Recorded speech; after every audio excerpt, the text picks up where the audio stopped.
Mana-mana ahli yang mengeluarkan kenyataan yang mengelirukan Dewan adalah disifatkan menghina majlis dan ahli itu boleh dirujuk kepada jawatankuasa hak dan kebebasan bagi kesalahan itu. Latar belakangnya, pada 24 hari bulan yang lepas, di Dewan Yang Mulia ini, Menteri Keuangan ada menyebut tentang nilai dan bilangan projek runding terus.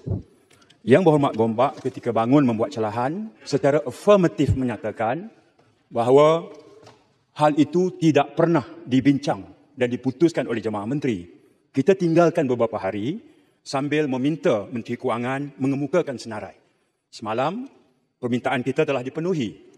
Kami telah mengambil masa meneliti senarai itu dan saya mendapati bahawa dalam senarai itu, ianya berupa perkara yang sah telah dibawa dan diputuskan dan dipersetujui oleh Jemaah Menteri. Saya sangat pasti, saya sangat yakin, bukan saya yakin, hakul yakin. Apabila Gombak mengatakan tidak pernah dibawa dan diputuskan di Kabinet, dengan ini kenyataan itu jelas bersifat mengelirukan Dewan.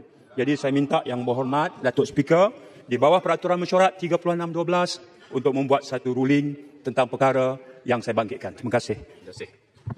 Peraturan Mesyuarat, saya ingin juga bangkitkan satu perkara yang sama ni? Bukan perkara sama. Dalam 3610C, di mana saya membaca ahli parlimen adalah salah pada peraturan menggunakan perkataan-perkataan yang harus menaikkan perasaan bersakit hati atau bermusuh-musuhan di antara satu kaum dengan satu kaum dalam Malaysia atau melanggar mana-mana syarat dalam perlembagaan atau akta hasutan. Jadi saya sebenarnya merujuk kepada satu kenyataan yang telah dilakukan oleh Yang Berhormat Pasir Putih semalam. Ya, Tuan, saya ingin bangkitkan standing order ke-14 ya, aturan urusan mesyuarat ya. Aturan urusan mesyuarat dan usul-usul pada hari Rabu ya. Hari Rabu iaitu 26 Ogos 2020 ada nombor 6 Rang Undang-Undang Perlembagaan Pindaan nombor 2 2019 ya, dan hari ini dia telah ditarik balik oleh menteri ya.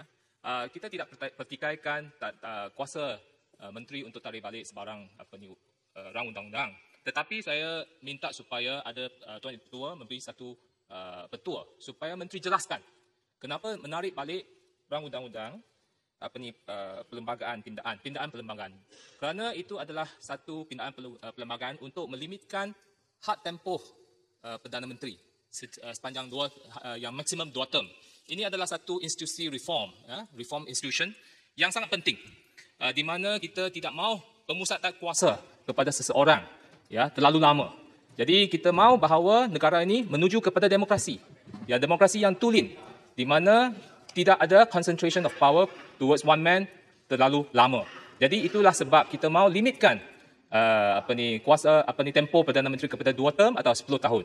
Jadi sekarang adakah kerajaan sekarang sudah lupakan pembaharuan institusi dan kita minta supaya menteri jawab, adakah kerajaan sekarang sudah mahu kembali kepada the dark ages ya, yang lama yang kuasa, dan sekarang adakah mereka berhasrat untuk membuat pindaan yang baru, atau mereka nak letakkan pindaan yang baru, atau mereka sudah lupakan sebarang reform yang dijanjikan. Terima kasih. Terima kasih, Baru. Ya.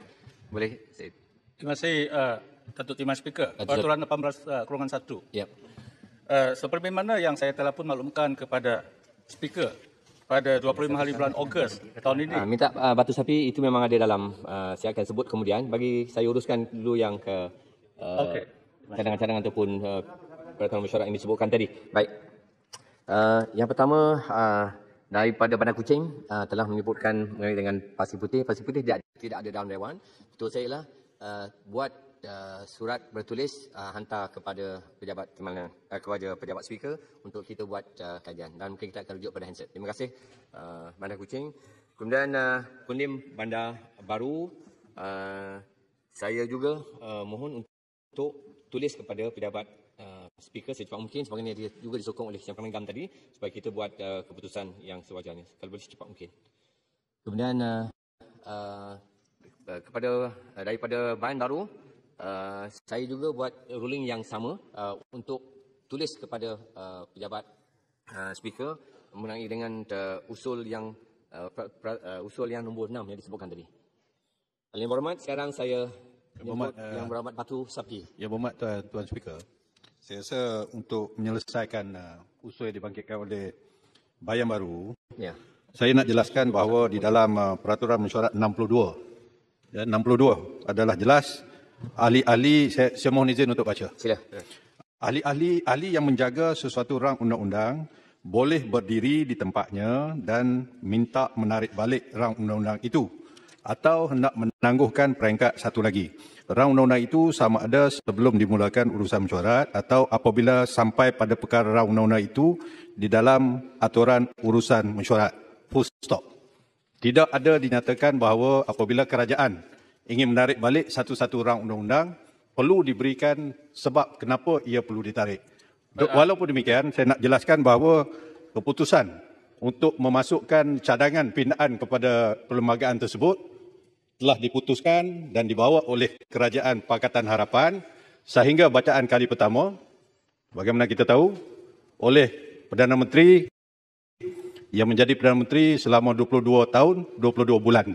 Kemudian membawa pindaan untuk menangguhkan ataupun menghadkan tempoh Perdana Menteri hanya 2 penggal saja.